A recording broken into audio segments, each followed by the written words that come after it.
गप्पू बंदर और उसकी चालाकी। एक समय की बात है। एक घने जंगल में गप्पू नाम का एक चालाक और मजेदार बंदर रहता था।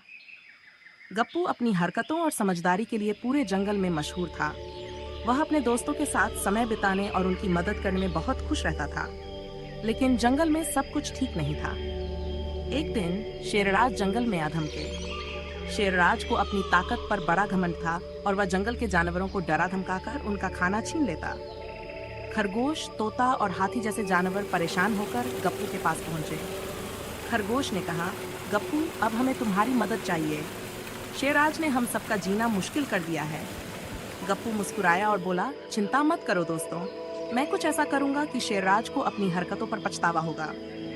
गप्पू ने पेड़ पर बैठकर अपनी छोटी छोटी आंखें मटकाई और कुछ सोचना शुरू किया। तभी उसके दिमाग में एक अनोखी योजना आई। गप्पू ने तोते से कहा, तुम उड़कर शेरराज को बताओ कि जंगल के पास एक जादुई खाना है जिसे खाने से शेर को और ताकतवर बनने का मौका मिलेगा। तोता उत्सुकता से बोला, जादुई खाना, ये कैसे मिलेगा? गप्पू ने हंसते हुए कहा, बस जो मैं कहूँ वो करो, बाकी सब मुझ पर छोड़ दो। तोता शेरराज के पास गया और बोला, शेरराज, जंगल में एक गुफा है जहाँ जादुई खाना रखा है। उसे खाने से आप जंगल के सबसे ताकतवर राजा बन सकते हैं। शेरराज को यह सुनकर लालच हो गया। उसने तुरंत गुफा का पता पूछा। तोते ने उसे गप्पू की बताई हुई गुफा के बारे में जानकारी दी। शेरराज, मुझे उस जादुई खाने तक ले चलो। तोता डरते डरते शेर को गुफा की ओर ले गया, जहां गप्पू पहले से तैयार बैठा था। गुफा के अंदर गप्पू ने एक बड़ा सा ढेर बनाया जिसमें पत्ते, घास और कुछ पुराने फल थे। गप्पू ने इसे सुनहरी पत्तियों से ढक दिया ताकि यह सच में जादुई लगे। गप्पू ने शेर से कहा, यह जादुई खाना है, इसे खाने के बाद आप अजेय हो जाएंगे, लेकिन इसे खाने से पहले आपको एक पहेली हल करनी होगी।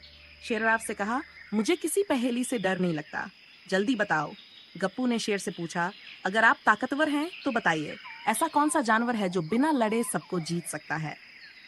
शेर ने कुछ देर सोचा और फिर गुस्से में गर्जा, ये पहेली बेकार है, मैं जवाब नहीं जानता, अब मुझे खाना दो। गप्पू ने चालाकी से कहा, जवाब है चालाक बंदर, जो अपनी समझदारी से हर मुश्किल को हल कर सकता है। शेरराज को यह सुनकर गुस्सा आ गया, लेकिन गप्पू ने उसे जादुई खाना खाने के लिए कहा। जैसे ही शेर ने खाने का पहला टुकड़ा खाया, उसे उल्टी जैसा महसूस होने लगा। गप्पू ने शेर से कहा, यह जादुई खाना सिर्फ उन लोगों के लिए है जो दूसरों की मदद करते हैं, न कि उन्हें डराते हैं। अगर तुम अपनी आदतें नहीं बदलोगे तो यह खाना तुम्हें नुकसान पहुंचाएगा। शेरराज को अपनी गलती का एहसास हुआ। उसने माफी मांगी और जंगल के जानवरों से कहा, अब मैं किसी को परेशान नहीं करूंगा। गप्पू की चालाकी और समझदारी से जंगल में फिर से शांति लौट आई। सभी जानवरों ने मिलकर गप्पू की तारीफ की और एक बड़ा जश्न मनाया। गप्पू ने हंसते हुए कहा, समझदारी ताकत से बड़ी होती है। सच्चाई और समझदारी से बड़ी कोई ताकत नहीं होती। ये कहानियां सुनना चाहते हैं तो हमारे चैनल को सब्सक्राइब करना मत भूलना।